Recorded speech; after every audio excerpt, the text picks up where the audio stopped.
Bonjour tout le monde. Aujourd'hui, je vous fais une vidéo sur mes picks pour les altcoins.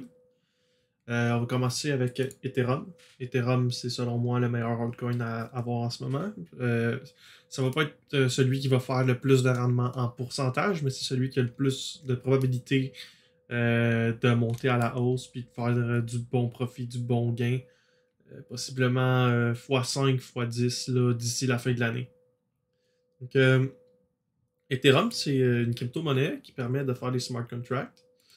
Euh, c'est une crypto-monnaie qui est en circulation depuis quelques années déjà.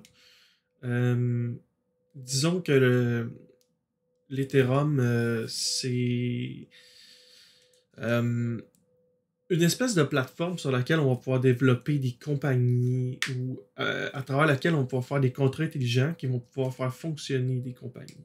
Donc, on peut investir dans un protocole qui va permettre à des compagnies de fonctionner sous des bases de conditions et de contrats. Euh, si vous connaissez le système dans lequel on vit en ce moment, puis vous le connaissez bien, vous savez que les contrats, c'est ce qui mène le système au complet. Votre numéro d'assurance sociale, c'est un contrat. Votre carte d'assurance maladie, c'est un contrat. Votre permis de conduire, c'est un contrat. Votre téléphone cellulaire dans vos mains, c'est un contrat. Possiblement 99% de la société fonctionne sous des contrats, là. Donc, vous pouvez comprendre l'importance et l'envergure d'une crypto-monnaie qui fonctionne sous les contrats. Donc, on va prendre ici les coûts d'exécution d'un contrat intelligent. Donc, c'est quand même faible. En ce moment, c'est un petit peu plus haut, c'est à 50$. Mais Ethereum 2.0 s'en vient, ça va bouger. Je vais pas m'attarder non plus sur c'est quoi Ethereum puis les contrats intelligents parce que je vous ai déjà fait une vidéo qui s'appelle Ethereum et les smart contracts que vous pouvez consulter si vous le voulez. C'est dans mes vidéos. Puis c'est ça. Où j'explique aussi dans mon contenu Patreon payant c'est quoi une DAO qui fonctionne sur les smart contracts. Puis j'explique aussi c'est quoi que je vois comme utilité pour un cas réel d'une DAO et d'un smart contract. Je vous invite à vous abonner pour ça. On va se servir aussi, selon moi, de Chainlink pour faire le lien entre l'ancien monde et le nouveau monde. C'est à ça que sert Chainlink, la crypto-monnaie, euh, un altcoin que je vois à haut potentiel. Donc, comment ça fonctionne Chainlink? C'est des, c'est un réseau Oracle qui va fonctionner pour prendre des données du vrai monde ou des événements du vrai monde. Puis, disons qu'on a des données du vrai monde. Donc, quelqu'un qui veut acheter une maison. Donc, telle personne est propriétaire d'une maison. Puis, telle autre personne veut acheter la maison.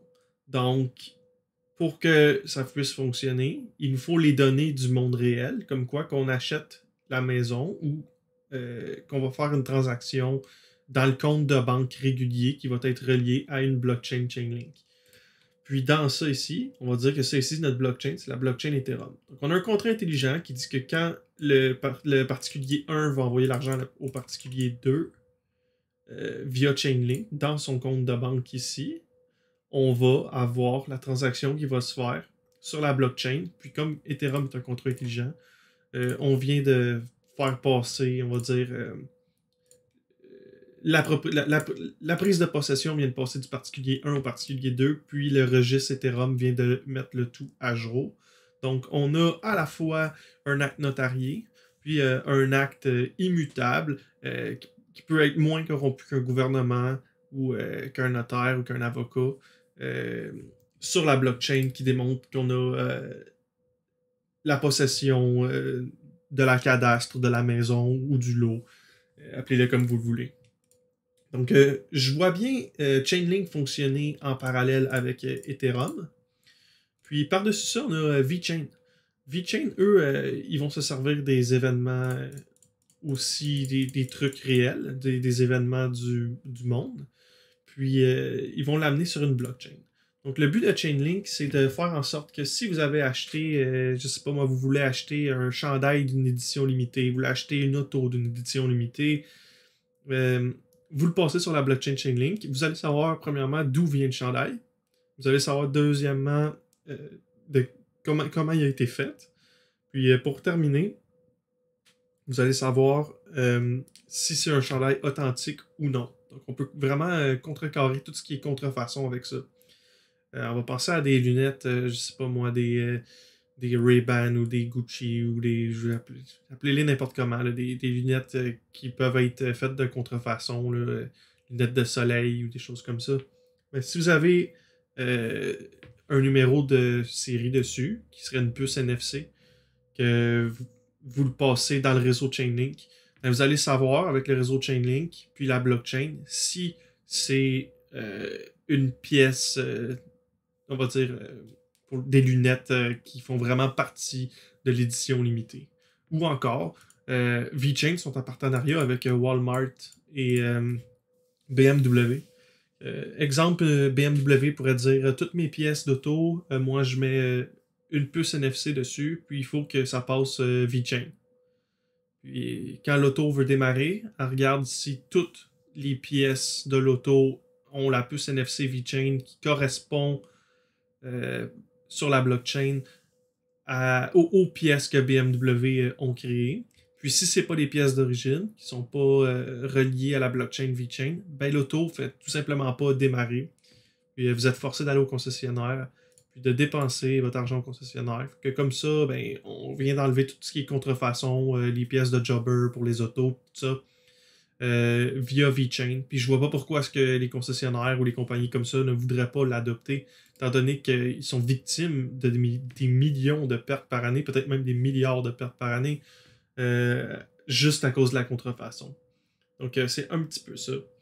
Euh, Puis VeChain va déterminer aussi là, dans l'alimentaire, dans l'industrie alimentaire, tout ce qui est